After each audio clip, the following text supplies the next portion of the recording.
All right, happy week 3, everybody. Been reading about Genji, and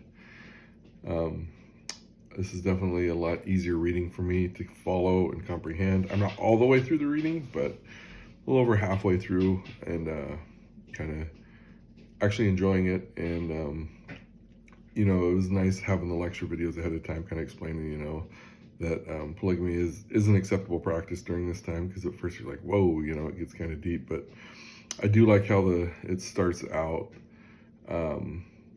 explaining kind of where Genji comes from. And I thought it was interesting too that, like, I don't know, it was the first 4 pages reading through, they just referred to him as, the prince, the young prince, I believe he was referred to, but they didn't actually say his name until later on.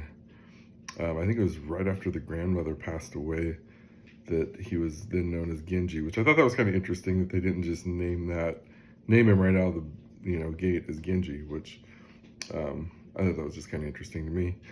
And then just to kind of build up where he came from and follow him along, and and obviously being set up with a princess, and seeing if that's going to work or not work. And it's a lot more, once you knew that polygamy was kind of acceptable practice, it's a lot more understandable, and I wouldn't say relatable, because it's not something you practice, but it just was a lot easier reading, I guess is the words I'm looking for, compared to what we've read with the epics and Quran and all that. So it was just, I'm enjoying reading it. Like I said, I'm all the way through it.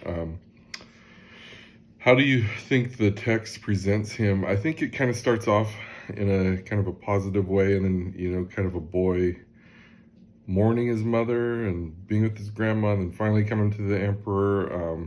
It kind of gives you a feeling of where he's kind of coming from, and not really having the parents like the emperor had hoped, having the mom there. And it's just kind of how I kind of took it. And then as it works through, it kind of gives him that idea how his dad was, is kind of how he is, and what's acceptable and what's not. Just going through, obviously with the princess and looking for, suitable partners, and going just on and on and on.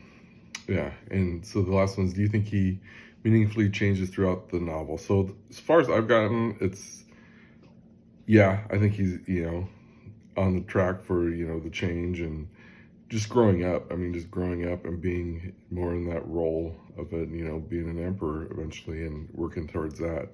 Like I said, I haven't finished the whole reading. I've just got, probably over halfway through it. So, but I think it is going to be some meaningful changes in there. And just reading it, you can see now that he's already changing from, being the little boy to, moving up to, at 13, I think it was 13 or 12, being kind of put in that more of the leadership emperor type role, and just going up and up and up from there. So, it's a good read, and I like it as kind of being the first novel. It definitely tells the story, and a story you can kind of understand and kind of relate to the character too at the same time, about, losing a parent, or, how that feels. And